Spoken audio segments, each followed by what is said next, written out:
Дэлхийн монголчуудын эмжээл радио 88.3-ыг сонгон сонсож байгаа сонсогч танд баярлалаа. 7 хоног бүрийн даваагаас баасан гарагт 9 цаг 10 минутанд та бүхэнд хүрдэг Ямааны махыг халуун дээр нунаатай Hot Topics нэвтрүүлэг эхлэхэд бэлэн болсон байна. Hot Topics нэвтрүүлгийг 3 дугаар студиэс царим мото хөтлөгч Ари болон Ааш мото хөтлөгч Ари нар хамтран хүргэдэг найруулагчаар Чимбат ажиллаж байна. За өнөөдөр манай Hot Topics нэвтрүүлгийн дугаартай амьсгалах агаарыг тань бид халамжлын ураатай Air Care агаар сэлгэлтийн тоног төхөөрөмж, air conditioner тоног төхөөрөмж нийлүүлэгч хамтран ажиллаж байна. За мөн Max Clean брэнд хамтран ажиллаж байна. Супер хонжортой худалдаагаараа. За өглөөний мэнд Ари сайхан амарсан уу? Өглөөний мэнд сайхан амарлаа. Сайхан амруу. Сайхан амарсан. За одоо фикс нэвтрүүлгээр бүгдээрээ өнөөдөр ойрын сүүлийн 24 цагт дэлхийд даяар Google Trend-ээр ямар сэдвүүд тэргүүлж байгаа тухай тавчхан дурдъя. За Greg Abel гэдэг хайлт Америкийн нэгдсэн улс 50,000 хайлттайгаар тэргүүлж байна. За энэ бол Greg Abel бол Warren Buffett-тай холбоотой. За үүнтэй холбоотоос Монголтой холбоотой ганц хоёр сэдв яриа болсон. Тэгэхээр энэ тухай ярина. За өчигдөр 5 сарын 4 бол юуны Star Wars буюу Оддын дайны өдөр болд юм байна. Оддын дайны энэ өдөр холбоотой Star Wars-тай холбоотой маш олон хайлтууд тэргүүлсэн байна. За тухайн хайл бол May the 4th би видео буюу ийм хайлт 20,000 Star Wars Characters гэдэг хайлт 20,000. За Star Wars New Hope гэдэг хайлт 10,000 гэх мэтсэн Star Wars-тай холбоотой маш олон сонирхолтой мэдээллүүд хайлтууд гарч ирсэн. За тэгэхээр үүнтэй холбоотой сонирхолтой нийтлэлүүдийг бас гаргадаг юм байлээ уламжлалгаад үүнтэй холбоотой нэг нийтлэлийг за хүргэнэ. За тэгээд өнөөдөр Португал хэлний дэлхийн өдөр юм байна. За Португалаар би нэг юм уншиж өгнө. Quantas pessoas no show da Lady Gaga гэнэ. За ийм хэлээр үгээр Португалаар бичсэн ийм хайлт Бразил 500,000 хайлт байна. 500,000 хүн ингэж хайсан байна. Нэх урчим хайсан. Юу гэсэн үг вэ гэсэн чинь Lady Gaga-гийн тоглолтод хэдэн хүн ирсэн бэ гэсэн байна. За энэ ч аимшигтай том тоглолт болсон. Тэгэхээр энэтэй холбоотой мэдээллийг бас бүгдээрээ хүргэе. За тэгээд гарвал Starbase Texas гэдэг нэгэн Starbase гэдэг нэртэй шинэ хот мэдлээ. За энэ ямар ч хотыг бүгдээр ярина. Тэгээд Holly Madison гэдэг Playboy нүүр царай нэгэн цагт нүүр царай болж исэн Hugh Hefner-ийн гол одоо найз охин гэж яригддаг гэсэн Holly Madison нэгэн шинэ цуврал кино одоо цувралаа гаргасан. За үүнтэй холбоотой мэдээлэл үүднээс 2000 айлтгаараас тэргүүлээд байгаа юм. За миний хувьд болохоор 3 мэдээлэлтэй. 3 мэдээллийн маань эхний мэдээлэл болохоор хүмүүс сургаггүй алга болчихсон гэх хүн хайгаад байдаг. Ялангуяа Америкийн кинонууд дээр те 72 цагийн дараагаас албан ёсоор хайж эхэлдэг. Хүүхдийг бол Amber Alert утсан дээр зарлаад хайж эхэлдэг. Тэгвэл 60 гаруй жилийн өмнө сургаггүй алга болсон эмэгтэй амьд мэнд олдсон тухай мэдээлэл Америкт бол нэлээд тренд болж байна. За үргэлжлүүлээд яг чиний хэлсэн Lady Gaga-тай холбоотой мэдээлэл бол яг одоо Их Британий тренд дээр бол нэлээд дээгүүр ороод ирсэн байна. Юу гэж орж ирсэн бэ гэхээр Lady Gaga-гийн энэ том концерт маш том одоо гамшиг болонгоо алдсан тухай мэдээлэл орж ирсэн. За энэ мэдээллийг хүргэх бол үргэлжлүүлээд Дональд Трамптай холбоотой Трамп ах маань за алдарт Алькатрасын шорон дахин нээх гэж байгаа тухай мэдээлэлээ хийжээ. За ийм мэдээллүүдийг хүргэнэ. За тэгэхээр мэдээллийг минийхээс эхлэе гэж бодлоо. Greg Abel гэдэг хайлт 50,000 хайлтгаар Америкийн нэгдсэн улсад хайлтыг тэргүүлж байна. За Greg Abel гэж хин юм бэ? Хинч мэдэхгүй. За яагаад энэ хүнийг хайгаад юм бэ? Яагаад гэвэл Warren Buffett за жил болгон Berkshire Hathaway гэдэг компани 1 триллион гаруй долларын үнэлгээтэй авраг том компани жил болгон уулзалтаа зохион байгуулдаг хөрөнгө оруулагч нартайгаа. За энэ жилийн хөрөнгө оруулалтын уулзалт маш сонирхолтой байлаа. Онцгой зүйлүүд байлаа. За нэгдүгürt мэдээж хэрэг яг уламжлал болгоод тийм киногоо үзүүлээгүй. За хоёрдугаарт Warren Buffett за хамгийн гол одоо гүйцэтгэх захирлаар нь ажиллаж байгаа Warren Buffett 60 жилийн дараа за би одоо суудлаа тавьж өгнө гэдгийг аль бисаар зарласан. За тэгэхээр Warren Buffett инхүү одоо суудлаа тавьж өгнө гэдэг 60 жил Berkshire Hathaway гэдэг энэ аимшигт компанийг одоо ийм мангас болгож хувиргасан. Энэ бол зүгээр л анхандаа бол нөө юуны бүс барааны л амжилтгүй байсан бизнестэй тийм компани байсан байлээ Berkshire Hathaway. За энийг 60 жилийн өмнө Warren Buffett хөрөнгө оруулалт хийгээд гүйцэтгэх захирлаар нь дамжигдоод за ингээд дэлхийн хамгийн том хөрөнгө оруулагч компани болгож хувиргасан. За хэдэн мянган хөрөнгө оруулагч байдаг. Тэгээд эдгээр хөрөнгө оруулагчид нь ирж энэ жил болгоны уулзалтанд нь ирж оролцдог. За тэгээд энэ хүмүүсийн хувьд бол маш онцгой ярилцлагаас үлдэн өгсөн байлээ. Warren Buffett надад одоо яг гүйцэтгэх захирлаар ажиллаж байхад би харсандаа баяртай байна гэж. Тэгэхээр хойдон жилийн одоо энэ яг Berkshire Hathaway гэдэг компани уулзалтанд бол хүмүүс бол Warren Buffett гүйцэтгэх захирлын хувьар оролцохгүй болж тарж байгаа. За тэгээд Warren Buffett юу гэсэн бэхээр Greg Abel гэдэг хүнийг өөрийнхөө залгамжлагчаар санал болгосон. Өөрөөр хэлбэл за энэ Berkshire Hathaway төлөөлөл удирдах зөвлөлийн хурлаар нь мэдээж хэрэг сонгогдно. Дараагийн гүйцэтгэх захирал. Гэхдээ Warren Buffett хөрөнгө оруулагч нартаа очиод за би өөрийнхөө залгамжлагчаар Greg Abel-ийг нэрлэж байна. Greg Abel бол угаасаа одоо Berkshire Hathaway гэдэг компани өдөр тутмын үйл ажиллагааг нь хариуцаад ажилладаг. Буюу Chief Operating Officer гэдэг ажлыг хийдэг. За ингээд Chief Executive Officer буюу капитал байрлуулалт гэдэг энэ чухал стратегийн шийдлүүдийг удахгүй Greg Abel гэдэг хүн хийж эхэлнэ. Гэт хүмүүс Greg Abel гэж ямар учиртай хүн ингээд Warren Buffett-ийн угаасаа энэ Berkshire Hathaway одоо юу хөрөнгө оруулагч дагагчд нь бол бүгд л энэ Greg Abel-ийг сонирхоод ингээд үзэж байгаа юм байна. За Warren Buffett бол өөрөө баг философи шахуу гэж ойлгож байна. Warren Buffett бол зүгээр нэг хөрөнгө оруулагч л философи юм дагагч гэж дагдаг хүмүүс нь одоо шүтдэг хүмүүс нь бол хэлдэг. За түүнийг бол амааха мужийг би Warren Buffett-ийн гэр бүлгүүгээр төсөөлж чадахгүй гэж. Зарим хүмүүсийн хувьд бол Warren Buffett бурхан. Одоо чиний хувьд бурхан чи чинь бүр Buffett судлаач гэдэг үү? Үгүй яг би Warren Buffett-ыг одоо миний ингээд яг амжилтанд хүрсэн хүмүүс гэх юм уу хөрөнгө оруулж байгаа хүмүүсээс хамгийн тийм философи нь их ойрхон санагдсан Warren Buffett. За Warren Buffett бол value investing гэдэг ойлголт буюу энэ тоглолт биш. За одоо ингэж хэлж байгаа. Энэ компани хувьцаа өсч магадгүй Novo Nordisk гэдээ хоёул ярьжсэн шүү дээ. S&P-ийн ингээд хувьцаа өсч магадгүй, буурч магадгүй гэдгийг хэрвээ чи ярьж байгаа бол энэ бол хөрөнгө оруулалт биш ээ. Хөрөнгө оруулалт гэдэг хүн бол ерөөсөн маш сайн судалгаа хийх хэрэгтэй. Энэ бол цэвэр мэрэгчлээ. Энийг маш нарийн мэдрэх хэрэгтэй. Тэгээд хүссэн хүсээгүй зах зээлийн үнэлгээгөөс доогуур орцсон угийн компаниуд байдаг. Энийг олж илрүүлэх нь чиний зорилго юм. Энийг судлахын тулд маш профешнл түвшин, мэрэгжлийн түвшин судлаад зах зээлийн үнэлгээгөөс доогуур үед нь хөрөнгө оруулалт хийхийг энийг value investing буюу үн цэнийн хөрөнгө оруулалт гэж нэрлэдэг байгаа гэдэг. За энэ бол одоо гол түүний баримтлагын зарчим. Ерөөсөө ухаантай юм бол байхгүй. Дэлхийд дээр одоо өөрөө Warren Buffett ингэж хэлдэг. Энэ баяжих бол ерөөсөө нэг тийм юу биш. Асуудал биш ээ. Энэ зүгээр л юуны сахилга батын асуудал юм а гэж хэлдэг. Маш ухаантай хүмүүс том ийм хөрөнгө оруулалтын пүүсүүдийг нээгээд амжилтгүй болсон байдаг. Зүгээр л хэдхэн амархан дүрмээр бас баяжиж болдог юм гэдэг. Дээд нэг сонирхолтой асуулт асуудаг. Amazon-ы Jeff Bezos өөрөөсөө асуусан байсан. Хэрвээ баяжих юм амархан юм бол яа хүн болгон баян биш юм бэ гэж асуудаг. Warren Buffett юу гэж ярилдаг вэ гэхээр хинч удаан баяжихыг хүсдэг вэ гэж яриулдаг. Хурдан баяжих гэдэг бүгд хурдан баяжих гэдэг хамаг юм тавиад суучаад байдаг гэж байна. За тэгээд Warren Buffett-тэй холбоотой маш сонирхолтой нэгэн онцлог хэсэг нь CNBC дээр нэгэн одоо мэдээлэл видео нь бол гарсан. За энэ дээр Warren Buffett монголчуудад зөвлөгөө өгсөн гэж байна. За Warren Buffett-ийн энэ яг хөрөнгө оруулагчдын уулзалтан дээр нь Монгол залуу очиод асуулт асуусан. Даш буян дэлгэр гэдэг залуу өөрийгөө танилцуулаад би Монгол гайхамшигтай Монгол орноос ирсэн. Та Вьетнам, Таиланд, Солонгос, Японд хөрөнгө оруулах гэж зөвлөд байдаг.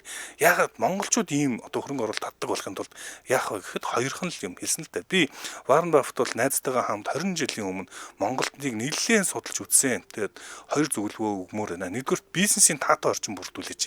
Өөрөөр хэлбэл Монголд бизнесийн орчин бүрдүүлж чадахгүй байна. Энэ ерөөсөө энэ бизнес гэж юу мэддэг юм уу мэддэггүй юм уу гэх юм одоо тийм утгаар нь хэлж байна.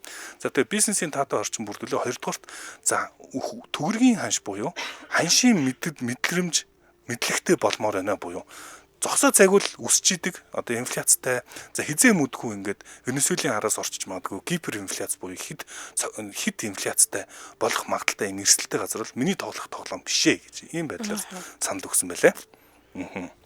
Тэгэхээр ер нь сая өнгөрсөн одоо оройноос хойш Warren Buffett-ийн яг энэ мэдээлэлс Facebook дээр нэлээд яваадсан. Тэгээ яалчгүй гадаадад бас тренд дээр ороод ирлээ тий. За тэгэхээр Warren Buffett бол инхүү одоо бас 94 настай юм байна энэ жил 94 настай. За тэгээ 94 нас хүртэл гүйцэтгэх захирал бол маш их ачаалттай ажил. Яг үнэндээ үнэхээр бас маш тийм онцгой ажил. Манайхан бол яг гүйцэтгэх захирлыг яг сонгодог утгаар бас одоохондоо манай компаниуд бол засаглал нь бол хөгжиж амжааг байгаа боловч яг ийм супер компанид ачаалттай ажиллана гэдэг бол аимшигтай. Тэгээ 94 нас хүртэл энэ компаниг удирдах явна гэдэг бол за сайхан юм а тий. Төрчихсөн л энэ тий. Төрчихсөн байд. Би зүгээр өөрийгөө 94 байтгаа би үдээд л бараг тархины асуудалтай болчих гол гэж байна. За хамтран ажиллагчаа танилцуулъя. Манай нэвтрүүлэгтээ амьсгалах агаарыг тань бид халамжлал өрөө те эргээр хамтран ажиллаж байна. За air care-ийг би ингээд нэг хүмүүст нь ойлгуулах ингээд нэг өнцөг бариад байгаа маань. За. Японы алдарт Panasonic гэдэг брендийн албан ёсны дистрибьютор гэдэг би дахин хэлмээр байгаа. Panasonic-ийн албан ёсны дистрибьютор болно гэдэг чинь өөрөө буцаагаад энэ компани чанар чансаа чадлыг харуулад байна л да. Тэгэхээр air care-ийн маань Panasonic-аас гаднаас air care брендийнхаа air conditioner-ны худалдаа, угсралт, суйрлуулалтыг одоо биднэрт үйлчлэгээ болгож үзүүлж байна. За, air condition бол ялангуяа Монгол шиг улсууд бол үнэхээр тохиромжтой бүгддэг. Яг тэгэхээр Монгол шиг ингэ савлгаатай тийм орон бол байхгүй шүү дээ. За зундаа нэмэх төч, өвөлдөө хасах төч хүрээд ингэ савлаад байдаг. За энэ хоорондоор нь ер нь өрөөний тасалгааны хэмээ тохируулна гэдэг бол за ер нь нарийн мэрэгжлээж шүү. Энээс болоод бид нар хоолоо өвдөд байдаг. Жишээ нь ингээд унтах гэхээр бүхчмдөөд байдаг. За тэгээ унтчих хооронд нь сонхоо онголгочвол хоолоо маргаж таг болчдөг ч юм уу. Ийм асуудал байдаг бол яг нэг одоо хим дотор 20 хим дотор яг бай гэж тохируулахад таны халуун бол халууны тохируулаад хүүтэн бол хүүтний тохируулаад өвөл дулаахан 100 сэрүүхэн байх боломжтой нөхцөл бол air condition. За тэгэхээр air condition-ийн хамгийн супер хувилбар бол Panasonic-ийг бол аль бисны эрхтэйгээр air care оруулж ирдэг. Panasonic-ийн air conditioner-ыг юугаар онцлог гэхээр Nano X гэдэг технологитой. За бид нар ийм дэлхийн эрүүл мэндийн байгууллагаас гаргасан энэ судалгаа тийм ээ. Дотор агаарын бохирдлыг бид нар ярьдгүй. Гадаа бохирдолтой байгаад байна гэж боддог. Дотор ч гэсэн бохирдол тоосчлт үүсчихэд. За тэгэхээр та нано одоо энэ air care-ийг одоо Panasonic-ийн air conditioner худалдаж авснаар нэгдүгээрт халуун хүтний тохируулах юм байна. Хоёрдугаарт дотор агаараа одоо цэвэршүүлэх юм байна. За тэгээд дотор агаар жоохон бохирдолтой байгаад байхаар ер нь хүүхдэд дотор байгаад байхаар нус гараал ингээд өвдөх гээд байдаг бол энэ бас агарын бохирдолтой холбоотой юм байна. Тэгэхээр 3 сумыг нэг сумаар одоо 3 туудлыг нэг сумаар буудах боломжтой байна. Тэгээд одоо бид нар чинь 1960-аад он шиг ийд нөгөө бүтээн байгуулалт хийгдээд байна тийм үү. За тэгээ одоо манай энэ авч одоо барилга байшин их баригдаж байна. За тэгээд ер нь хотын хаан ч гэсэн барилга байшин одоо зуны өвлийн улиралдаа бид нар чинь одоо агарын бохирдолтой болсон. Зуны улиралдаа барилга байгууламж баригдаж байгаа. За тэгээд энэ зам тээврээс болоод маш нарийн ширхэгцэртэй тоосонцор одоо ингээд ороод ирдэг болсон. Энийг 99.9% цэвэршүүлээд хажуугаар нь сэрүүцүүлэх шийдлийг нэг дорн шийдсэн Nano X технологийн бүх төрлийн air conditioning Монголд албан ёсны эрхтэйгээр борлуулж байгаа. За Nano X-ийг та одоо энэ Panasonic-ийг худалдаж авснаар та зөвхөн ганц одоо тухтай байдлыг одоо аваагүй гэдгийг ойлгох хэрэгтэй. Энэ бол бас хөрөнгө оруулалт, эрүүл мэндэд хөрөнгө оруулж байгаа бас нэг хэлбэр юм шүү. Яг тэгэхээр энэ нь вирусын эсрэг бас үйлчилгээтэй, бактери вирусын эсрэг үйлчилгээтэй. Дээрээс нь супер нь за энэ одоо Nano X гэдэг Panasonic air conditioner бол маш бага цахилгаан зарцуулдаг. Тэгээ дуу багтай. Маш дуу багтай юм онцгой бүтээгдэхүүн байгаа. Гэхдээ мэдээж аль нь танаа байр тохиромжтой бол яах юм бол гэхээр та бодхоос айгаад байвал санаа зовох хэрэггүй. Ягаад тэгэхээр air care гэдэг компани бол танд бүрэн мэрэгжлийн одоо хүмүүс зөвлөгөө өгөөд яг таны одоо нөхцөд тохирсон бүх сонголтууд нь байгаа. 1 HP, 1.5, 3 HP, 5 HP гэдэг том жижигээс нь хамаарсан бүх сонголт air conditioner-ууд байгаа шүү. За тэгэхээр дэлгэрэнгүй мэдээллийг 95 88 94 32 гэдэг дугаараас авна. 95 88 94 32. Air Care CGMN гэсэн вебсайт руу ороод та кондишны асуудлаа шийдээрэй.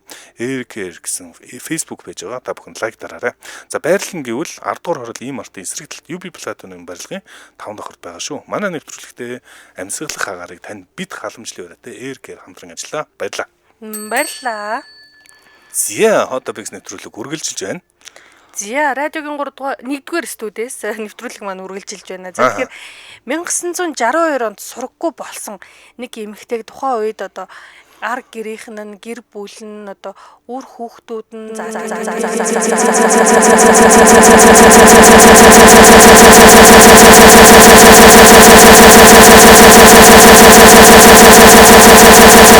болохоор 1962 оны 7 сарын 7-ны өдөр Ридсбург гэж жижигхэн хотоосоо ингээд алах болцсон. За хайцсан бүүмэд. Тэгээ тухайн үед ч одоо нөгөө хич хайк гэж хэлдэг штэ нөгөө машин дайгдаал хүмүүс эмэгтэйчүүд үхээд байдаг. Тиймэрхүү үйл явдлууд маш их болдог байсан. Тэгээд голны эмэгтэй маань 20 настай 15 настай байхдаа нэг залуутай гэрлээд 2 хүүхэд төрүүлсэн айл гэрийн эзэгтэй болцсон байсан үедээ яг 20 настай 2 хүүхэдтэй эмэгтэй гэдэг бол 60-аад оныхоор бол энгийн үзэгдлсэн болов баг одоо бол төсөөлөгдөхгүй ч гэсэн. Ингээд энэ эмэгтэй маань одоо яг энэ сургаггүй алга болохынхоо өмнө ингэж хэлжсэн. Тухайн каунтигийнхаа шерифийн газар очиод манай нөхөр намайг зодоод Тэг ингээд маш хэцүү байна. Одоо амьдрал маань хэцүү байна. Би аюулд ороод байна. Намайг хамгаалаач. Би ингээд амьсгалж чадахгүй одоо ингээд хэцүү байна. Намайг ингээд байнгын одоо гэр бүлийн хүчирхийлэлд байлгаж байна гэдээ ингээд мэдэгдсэн юм байна. Гэвч тухайн үеийн одоо нийгэм бас арай өөр эсэн 60-аад оны одоо шерифийн газар за тий нөхөрчин бүх асуудлаа мэднэ. Ингээд бид нар оролцох шаардлага байхгүй. Одоо гэр бүлийн чинь асуудал бол ингээд тухайн үеч одоо гэр бүлийн хүчирхийлэл гэдэг юм чинь яригддаггүй байсан үе байгаа дээ шүү дээ. Гэр бүлийн асуудалд ингээд баг шериф оролцоод шаардлагагүй гэдэг ийм үнцэг хилээд эмгтэйг буцаасан. За ингээд эмгтэй маань 14 настай одоо хүүхэд тасрагчтайгаа заяа. Юу одоо өөрийнхөө ажилтдаг ноос ноолуурны үйлдвэрээс цалингаа авна гэд хүүхдүүдээ аваад явсан. Хүүхд тасрагч нь одоо нэг хүүхдийн тэрвэрсэн ч юм уу өөрөө нэг хүүхдээ тэрвэрсэн ч юм уу те ингээ явж байгаа байхгүй. Явж явах хоорондоо цалингаа авангуудаа тухайн хотоосоо хаа байсан Индианаполис хот руу 480 км зайд ингээд явах ингээ автобусанд суугаад явцсан.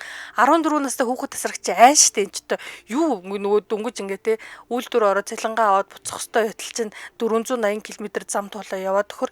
Тэгээ би гэрлүүгээ хармаар байна гэд хүүхэд тасрагч нь хилээд жоохон одоо ингээд айд сандраа хэлсэн чинь үгүй чи зүгээр байжээ гэснээр хоёр хүүхдээ үлдээгээд автобусны буудлаас алхаал алах болсон.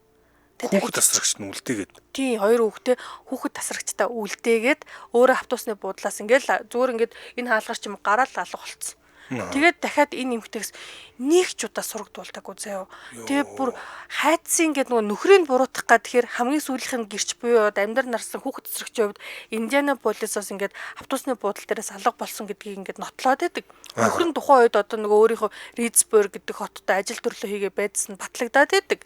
Бусдаар бол нөгөө нөхрийг чинь хардах гэдэг шүү дээ. Чи чинь өмнө ихнэрээ зодчихсэн гэсэн чи амийн хүн нөгөөдөө одоо энэ тэнд одоо булаад нууцсан юм уу ч гэдэг юм уу те.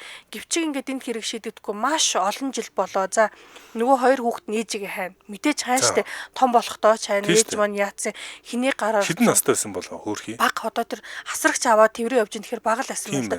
15 настайдаа гэрэлсэн хүн чинь 20-тоо хоёр хүүхэдтэй байсан гэхээр баг байгаа зү. Баг ээжигээ санахааргүй шахав. За ингээд алга болсон. Эмэгтэйгийн сураг дуулдахгүй. Ерөнхийдөө Америкчууд чинь сураггүй нэлээ удахаар нь за ингээд нөгөө юу presumed dead буюу одоо үхсэн тооцоод эхэлчихдээ юм билээ. Нас орсон тооцоод ингээ явжсэн чинь саяхан энэ эмэгтэй амьд мэд 82 настай дахиад гэрлээд өнөр өтгөн гэр бүлтэй болоод ингээ аз жаргалтай амьдарч байгаа гэдг нь тогтоогдсон байна. Амар агаад тий. Тэг ингээд 82 настай эмэгтэйтэй цагтаа нар ингээд уцаар холбогдоод 45 минут ярьжээ. За. Ярьсан чинь би гаргасан шийдвэртээ үнэхээр харамсахгүй байна. Би одоо аз жаргалтай байна. Миний амьдрал одоо энэ л байна. Би энэ газартаа л аз жаргалтай байна гэдэг ийм хариу өгсөн байвал яах вэ? Тэгэхээр бас нөгөө талаар нөгөө нөхөр нь бас нэлээд хамладаг байсан байж магадгүй болж таарад байна тий. Тэгж. За нөхөр нь ч одоо яах вэ? Гэхдээ хоёр хүүхдийн хувьд адилхан л аимшигтай юм аа тий. Харин тийм багаад тэгэхээр яалч хүн 20 настайдаа тий хүүхдүүд аяа явж байгаа тэгэхээр баг л байна уу? Эсвэл тэгээд одоо тэгж явах хэмжээнд нь зовоосон гэдэг юмдгүй одоо хүний амьдралыг шүүх боломжгүй болохоор шүүхч одоо ирэх хэрэгтэй. Тэгээд янгуут одоо ялтчгүй одоо бол ингээд Америкчууд гайхаад байна л да. Амьд минь ингэж 63 жилийн дараа олно гэдэг чинь өөрөө бас айгүй тийм онцгой тохиолдол болоод байна. Гэхдээ сони юм нэр мэрээ өөрчлөлт юм уу? Тэндээ очиж бичиг баримт авчдаг юм болов уу? Тэгээ яста сони юм байна.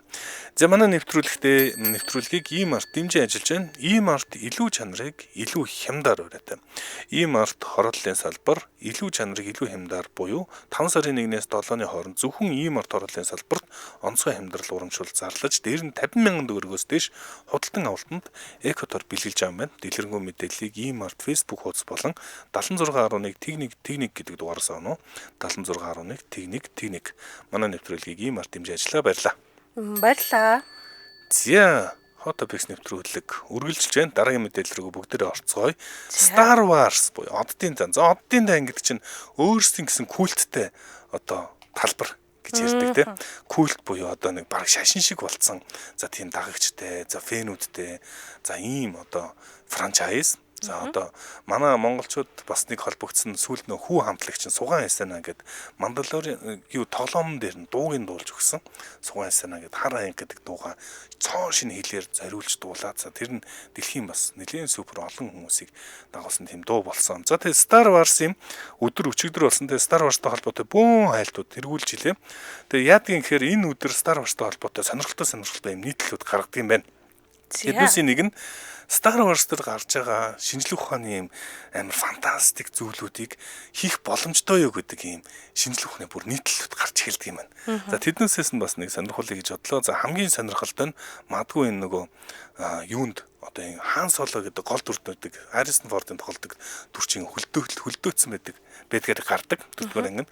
За энэ одоо дэлхийн амьдрал дээр байх боломжтой юм гэдэг одоо хүртэл криогеник хөлдөөлт буюу хөлдөөлтийг эрдэмтэд судлаад байгаа юм байна. За тэгэд энэнийг нь хийх боломжтой гэж магадгүй гэж эрдэмтэд бүр далимаар нь Star Wars-ийн яг энэ хөлдөөх боломжтой гэж нэг эрдэмтэн судлах боломжтой орон зайг хэлж байгаа юм байна. За энэ ямар ч юм гэхээр за одоо ингээд хөлдөөхөр ч одоо ингээд 50 жилийн дараа ч юм уу 100 жилийн дараа бид нар гараад ирвэл илүү юу лагуу. Тэр үед магадгүй амгаах ухаан илүү хөгжсөн юм байх болохоор өөрийгөө хөлдөөгöd үлдээчээ гэж боддог хүмүүс бас байдаг. Гэхдээ яг үнэндээ тийм бодтой тийм юу одоо шийдэл бол байхгүй байгаа. Тэгж хөлдөөсөн тохиолдлууд байгаа боловч зүгээр нас орхон тодорхойлоод ингээ хөлдөөчөд байгаа тохиолдлууд байгаа гэдэг тийм. Энэ студид сууж байгаа хоёр хүнээс хөлдөөлөх үү гэж асуувал нэг нь болж зөвшөөрнө. Тэр хүн цагаан цамцтай байна л да. Яагаад чи намайг хөлдөлгөнө гэж бодсон юм? Чи яг тиймэрхүү юмд их дурлах төрлийн санагдчих шүү дээ. Би болгүй ээгүү жамаараа хөтлийн үсмэс бууралт бол бодохгүй гэж сууж байгаа. За тэгээд энэ кинон дээр гаргахад бол карбонит гэдэг одоо ийм материал дотор хийгээл хөлдөөчдөг гэж гаргадаг боловч ийм материал нь байхгүй. Тэгээд Warwick-ийн их сургуулийн Alex Baker гэдэг доктор энэ боломжтой гэж магадгүй гэж хэлсэн. За бид нар бол үнгийн эсийг бол хөлдөөгд байгаа юм байна. За эсүүдийг бол хөлдөөж чадаад байгаа. За гэхдээ арай томоохон бие болохоор жоохон асуудалтай болоод өрчдөг. Тэгэхээр хүн гэдэг бол мэдээж маш нарийн бүтэцтэй юм хэвдэн. Тэгэхээр энийг хөлдөөнө гэдэг бол асуудалтай. Тэрнээс арай том жижиг тийм арай том амьтдыг бол хөлдөөж туршиж үзэж эхлэхэд байна. За энийг ингэж туршихдаа галиум гэдэг бодисыг ашиглаад байна. Карбонит биш галиум. Галиум гэдэг бодисоор за зарим жижиг биетүүдийг хамаг усын хатаагаад тэг галиум дотор хийчихэр галиум гэдэг металл. За яг мөнгө ус шиг гэхдээ мөнгө усыг бол арай хөнгөн юм галиум гэж металл гэдэг. Ерөөсө гараар барингууд л ингээд ячдаг, хайлцдаг. 30 градус тайлдаг. За тэгээд буцаа тавингууд ингээд хатуу бие төлөвлөгөө орчдөг ийм бодисоор ер нь хамаг шингэнийг сорж аваад усын тосорж аваад тэгээд галиум дотор аваад хатаалагчвал энэ бас хөлдөх үнэхээр боломжтой байж магадгүй. За энэ бол бас шинэ боломж. Гэхдээ одоохондоо энэ хүнийг өхүүлчихгүй хүн шиг хийх боломж одоогоор бас яг бүрэн гүйцэд гарч чадаагүй байна гэдэг. За ингээд одоо янз янзын хувилбараар ингээд одоо ийм эрдэмтэд хүртэл Star Wars-ын фэнүүдэд юм байна. Өөрөө энэ өдөртөө зориулж судалгаа шинжилгээ хийгээд тайлагнаад за ийм одоо Jedi гэдэг одоо сэлэм гардаг шүү дээ. Ийм лазерын сэлмийг бас хийх боломжтой юу гэд бүгд ингээд хөрхөн мэдээлэлүүд гаргадаг юм байлаа. Хэрвээ өгөхгүй гэдэг чинь батлья, нотлё. За тэг өгчих юм бол гэрт чи асар их хэмжээний одоо нөхөн төлбөр олгоё гэвэл хөлдөөлөх үү? Одоо хийдий. Хийдий гэдгээс л хэдэн сая доллар. За гэхдээ яг үнэндээ бол өгүүлэх л та. Надад зүгээр нөө Эйнштейний бас юм нөө шийдэл нэг гоё сэтгэл дулаахан санагддаг. Эйнштейн за дэлхийн хамгийн алдартай эрдэмтэн нас орохдоо хүмүүс ойр тойрныхан санал болгож хэлсэн юм л да. За операцанд орох боломжтой байсан өвчтөй. Тэгээ операцанд орё гэхээр би ингэж нэг хиймлэр үхмээргүй нэ би гоё юм хүнээрээ байгаагаараа л ингэ чам ёсоор явчмаар байна гэд 76 наснаас өөд болжсэн. Тэр магадгүй яг аригийн түрүүн хэлсэн. Хүн зүгээр тэртээ тэргүй өгтлэн гэдэг чинь сайхан зүйл шүү дээ. Муухай зүйл бол биш. Тэгээд ер нь хүүхдүүдэд хараад гоё юм яриад дүүхээ яриад ингэ байна гэдэг чинь гайхамшигтай зүйл. Зүгээр л хүний яг чам ёс гэж магадгүй. Тэгэхээр тэргээр нь нас орсон ч яах вэ? Имэн аригун гэж нэг хачин царай мотой үнтэй нэвтрүүлэг хөтэлдэг байлаа гэж хэлсэн шүү дээ. Яна алуулах үед. Алаараа. За дараагийн мэдээлэл рүү оръё. За дараагийн мэдээлэл. За энэ Lady Gaga-тай холбоотой мэдээлэл бол яг хүчтөрөн орж ирлээ. Одоо чи болохоор өчтөр орой бол чам дээр яг тэр халдлагын тесрэх бөмбөгийн талаар орж ирсэн байсан уу? Уу яг Lady Gaga-тай холбоотой зөндөө олон ярих юм байна. Тесрэх бөмбөгийг бол орхигдуулсан байсан. Гэхдээ тесрэх бөмбөг нь BBC дээр нэлээд олон мэдээлэл гарсан шүү дээ. Тэгэхээр Lady Gaga одоо Рио де Жанейро хотынхон дотоодын эдийн засгаа аялал жуулчлалаа дэмжих зорилгоор Lady Gaga-гийн тоглолтыг одоо энэ хоттой 13 жилийн дараа үн төлбөргүй зохион байгуулсан байна. За яг энэ Гагагийн тоглолтод болохоор хүмүүс ингээ оролцох бүрэн боломжтой үн төлбөргүй үзнэ гэсэн үг шүү дээ.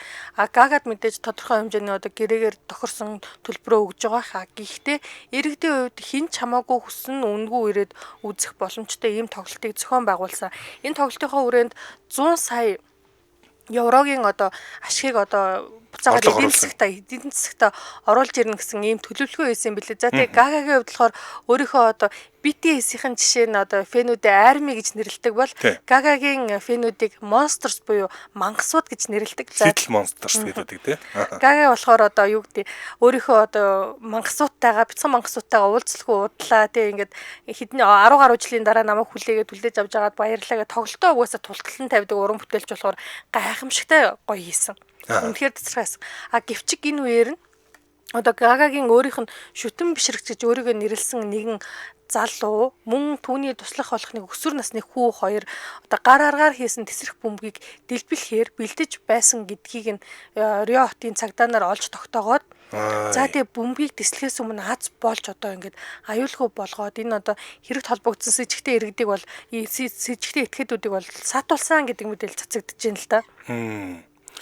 За энэ харин маш том тоглолт болсон. Тэгээ тэр нь харин дэлбэрэлт болж аимшигтай үр дүнд авчирхаас харин сэргийлж чадсан юм лээ. За тэгээд Гагагийн хувьд хамгийн амар нь за ингээд өөрийнх нь тэр 2 сая гаруй хүн ирсэн үзэж 2 сая гаруй хүн ирсэн үзэж байгаа тоглолт дээр нь одоо тийм халдлага болох гэж байгаа талаар мэдээлэл өөрөө аваагүй заяа. Яг тухайн үед тэрээ таслан зогсоох үед нь юу ч мдээгүй зохион байгуулагчтай баг гэсэн үг шүү дээ. Тэгээ энэ бүх үйл явдлыг тоглолт дуусны дараа хэвлэл мэдээлэлээс авсан байвал яг уу амар эзтэй ёо бүр шок. За тэгээ алуулчих магадгүй ингээд дуулж исэн болж таарж байгаа байхгүй тий. За алуулдгүй мага тий тайзны хажууд дэлбэрүүл хөл гараа яах юм тий гэх мэтлээ. За тэгээ тэр 2 сая хүний хаанч дэлбэрсэн хүний амнаас ирсэн шүү дээ. Энэ дээр нэмээд одоо нөгөө алдар Эндрю Тейт яригдана. За яагаад яригдчих байна вэ гэхээр одоо тухайн ангийн одоо халдлагыг төлөвлөж исэн хүмүүс маань өөрөө хүүхдүүд болон өсвөр насныхан нэмээд LGBT хүмүүсийн эсрэг одоо үзэн ядсан ийм хандлагыг ингээд түгээн дэлгэрүүлдэг онлайн одоо яг Эндрю Тейтийн гаргаж ирээд байгаа нөгөө нэг хөдөлгөөн байгаа даа штэ. Үзэн ядах ийм хөдөлгөөнд одоо нэвт ингээд орчихсон хүн байсан гэдэг ийм мэдээлэл басны эхний ээлжинд цацагдж байгаа юм байна. Мэдээж одоо хэрэгт одоо сэжиглэгдээд байгаа 2 хүнийг болохоор хувь хувийн мэдээллийг хамгаалах хуулийн дагуу нэр усын нь бол задлаагүй байлаа. За би түрүүн хэлсэн нэвтрүүлэг эхэлж байхад хідэн хүн Гагагийн тоглолтод ирсэн бэ гэдэг хайлт Бразил 500 мянган хайлтаар тасархаад хэрэгүүлсэн өчигдрийн турш. За энэ Гагагийн Mayhem on the Beach буюу далайн айраг дээрх галзуурал гэдэг нэртэй энэ тоглолт Copacabana гэж алдартай энэ одоо юуны Бразилийн ирэг дээр болсон. За тэгээд хідэн хүн ирсэн бэ гэдэг яагаад хайгаад байгаа гэхээр үнэхээр маш их хүн ирсэн болж тарж л да. 2 сая 100 мянган хүн ирсэн. За ер нь тоглолт ер нь хідэн хүн ирж болдгийм бэ. Бүгд ингэ төсөөлөл 2 сая 100 гэдэг чи одоо манайх Улаанбаатарчууд тэр чигээр очиод 2 сая 100 хүрэхгүй шүү дээ. Хүүхдүүдийг гэртээ үлдээгээд хамаг томчууд хүүхдүүдэд авч очиод 2 сая 100 хүрэхгүй. Тэгсэн чинь Copacabana гэдэг энэ одоо далайн айраг дээр 2 сая 100 мянган хүмүүсийг цуглуулсан.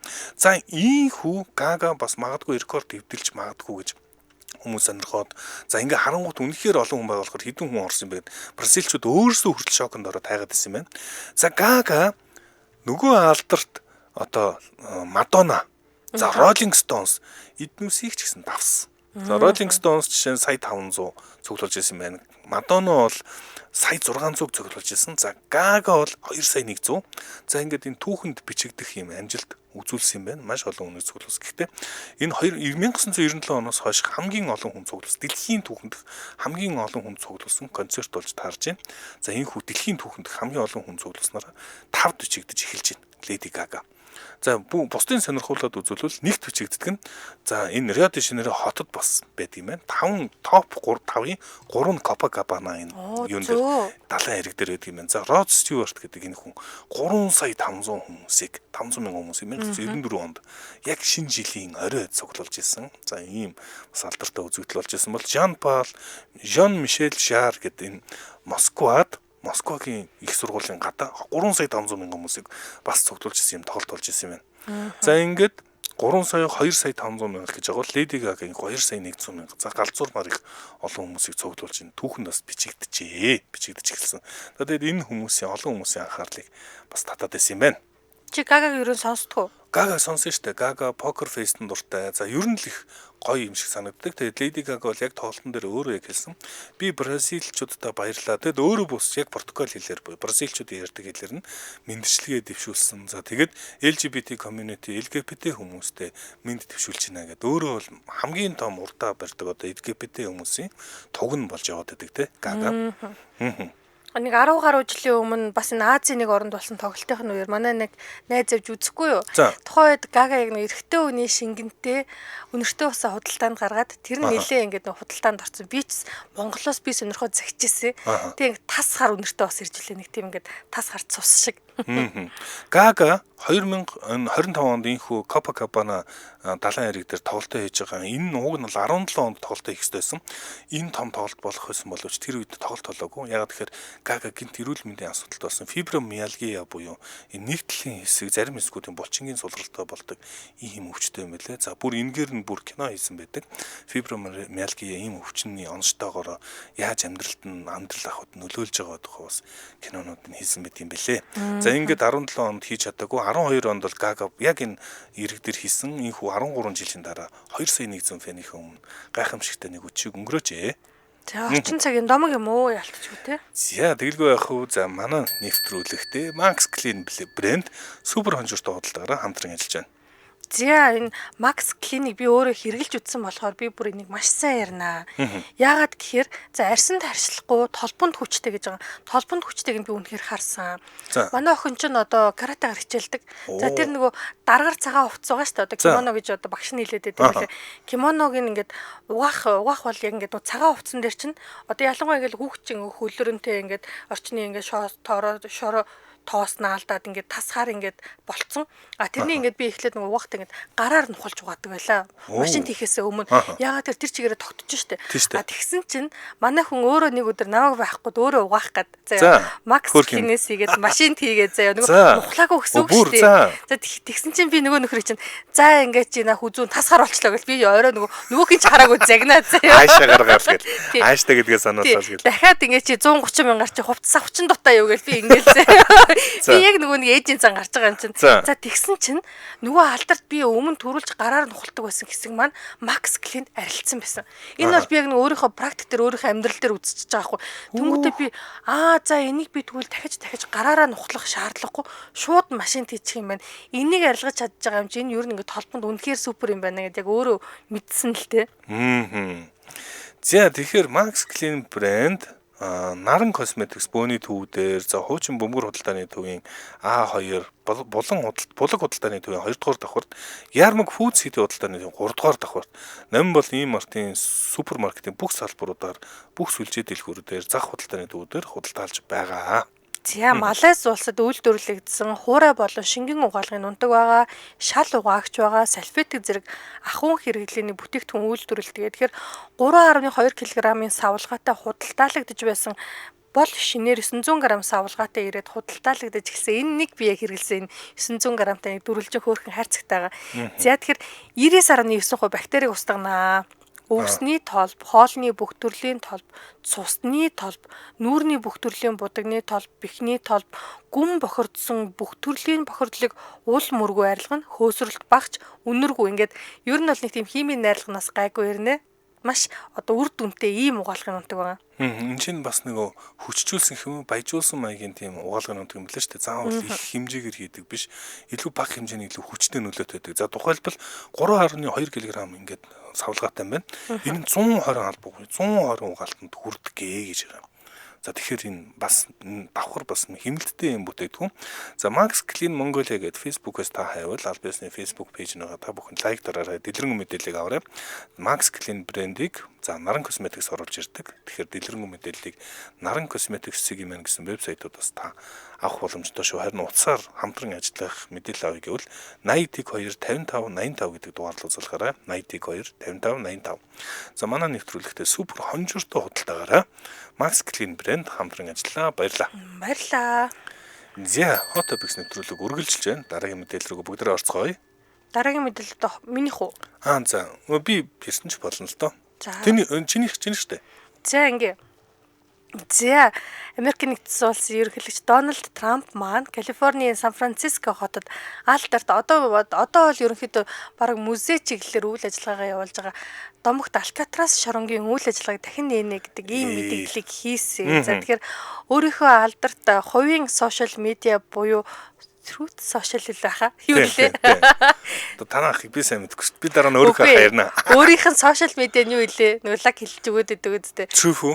Тий. Наадах ч хэлж чадахгүй байгаа. За ингээд одоо Трамп маань өөрөө нөгөө X дээрээс дахин одоо бандуулсаар агаад өөрийн гэсэн X буюу Truth Social гэдэг одоо ингээд юугаа нээсэн тийм үү? Платформоо нээсэн. За энэ дээрээ мэдээлэл хийсэн. Тэгэхээр Алькатрасыг дахин барьж нэнэ гэдэг ийм мэдээллийг хийгээд араас нь бүр анхаарлын тэмдэгтэйгээр одоо ингээд бүх өсгүүдээ томоор буюу caps lock-оор бичиж ингэж мэдээлэл хийсэн байна. Сүртэй жинтэй мэдээлэл. Харин тийм. Тэгэхээр одоо өөрийнх нь яг үргэлжлүүлсэн мэдээлэл болохоор Америкийн нэгдсэн улс ингээд маш хэрцгий одоо харгас дахин гэмт хэрэг үйлдсэн рецидив гэмт хэрэгтнүүдэд маш удаан дарлууллаа. Энэ хүмүүс нийгмийг одоо ингээд доош нь уруу татаад манай ингээд улсын тийм үү нийгэм одоо эдийн засагт бөөн зовлон шаналл өвчин авчирхаас өөрөөр юу ч авчирч өгөхгүй байна. Энэ хүмүүсийн эсрэг дөрвтэй арга хэмжээ аваад Алькатрасыг дахин нээх хэрэгтэй. Одоо ингээд шаардлагатай болсон гэдэг ийм мэдээлэл ийм байр суурийг баримталж байгаа юм байна. Тэнгүүт одоо энэ хаа байсан 1900 баг 90 хэдэн жилийн өмнө шүү дээ 1937 онд нөө нэгдэжсэн энэ шорон маань сүүлийн одоо хаагд үед яагаад хаагдсан бэ гэхээр одоо тусгай арал дээр ингэ тусгаарлагдсан байгаа шүү дээ. Алькатрасаас оргох боломжгүй гэдэг ийм ингээд одоо үг гарах хүртлээр тусгаарлагдсан байгаа. Энэ шоронг одоо үйл ажиллагааг нь явуулахад эдийн засгийн хувьд маш хүндрэлтэй байсан юм байна. Хамаг юм зөөж авчирдаг. Харин тий хүнс хоол за тэгэл бүх хэрэглээ халуун цахилгаан гэх мэт асуудалтай байна. Тэгээд эн чинь энэ хоорондын тэр ингээд нөө зардлууд нь юун тэр нөгөө харгас хэрэгтнүүдэд тэнд аваач шийдэх бараг ингээд Америк нэгдсэн улс өөрсдөө эдийн засгийг шийдэхэд байна гэдэг ийм өнцөг баримтлаад хаагаад одоо ингээд мөсийн чиглэлээр үйл ажиллагаа явуулж байгаа энэ үед Дональд Трампын баримталж байгаа бодлого нь юу вэ гэхээр ингэж юм л да. Америкийн нэгдсэн улс эдийн засгийн хувьд одоо супер гүрэн. Тэгэхээр ингээд Алькатрасыг ажилуулах бүрэн чадамжтай.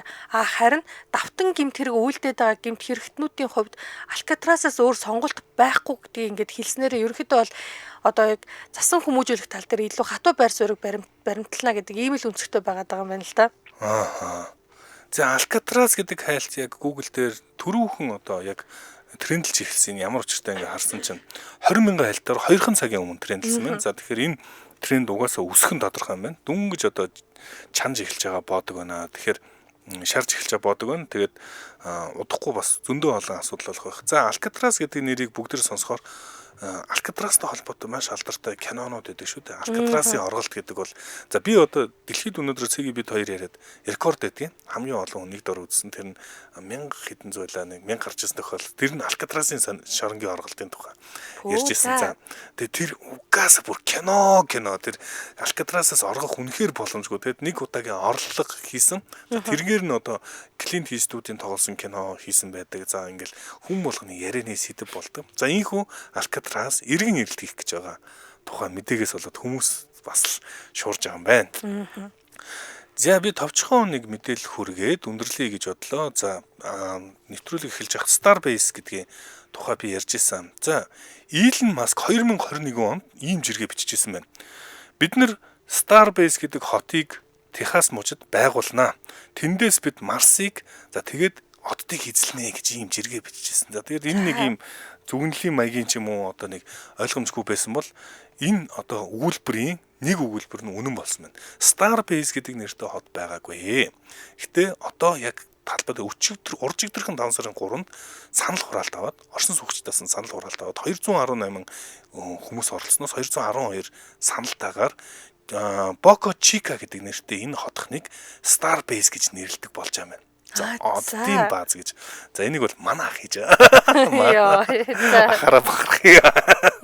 За ямар ч гэсэн Elon Musk-ийн хүү одоо бас боломжгүй гэсэн зүйлүүдийг бас Elon Musk хийчээд байдгаараа яалтчгүй одоо алдартай байгаад байдаг. Тэгээд Starbase энэ хотхон бол яг ингээд за ер нь бол Америкийн нэгдсэн улс бол Флорида мужид ихэнх одоо пуужингийн хөөрөгдөг баазууд нь байдаг бол Starship буюу маш хүнд жингийн супер ультра хүнд юм ачаа зөөдөг ийм одоо пуужингуудыг харах тусгай бааз хэрэгтэй гэж байгаа. За энийг Техас мужийн Боко Chica гэдэг ийм тосгонд сонгосон байж байгаад за энэ тосгоноо өөрөөр хэлбэл Starbase гэж нэрлэж байгаа юм байна. Тэгэхээр шинээр бүгдээрээ Starbase гэдэг нэр одоо мэдлж байгаа гэсэн үг шинэ нэртэйгээр. За тэгээд энэ нь бас их л олон хүмүүсийн нэг юм төсөөлөн бодох чадвар одоо нэр ямар болох болоо ийм их болоо гэдэг дээр хүмүүсийн анхаарлыг татаад нэрээ Starbase гэдэг нэртэй хот бий болчих юм уу гэдэг хүмүүс Starbase гэж хагаад байгаа юм байна. Яг одоогийн байдлаар Америк нэгдсэн улсад 5,000 хайлтгаар энэ одоо tech төрөл гэж яриад байгаа. Технологийн төрлийн хайлтуудаа хэрэгүүлж байгаа юм байна. За энэ хүрээд манай өнөөдрийн Hot Topics нэвтрүүлэг өндөрлөх боллоо. Манай Hot Topics нэвтрүүлэгтээ амьсгалах агарыг танд бид халамжлын өрөөтэй Air Case хамтран ажиллаа. За мөн Max Clean брэнд супер хонжортой худалдаагаар хамтран ажиллаа. Сонсогчдоо өргөжлүүлээд радио мэдээгээ хүлээн аваарай. 10 цаг 10 минутаас манай эфир хөгжимдүүд нэвтрүүлгээр үргэлжлэх болно. Баярлалаа. Баярлалаа.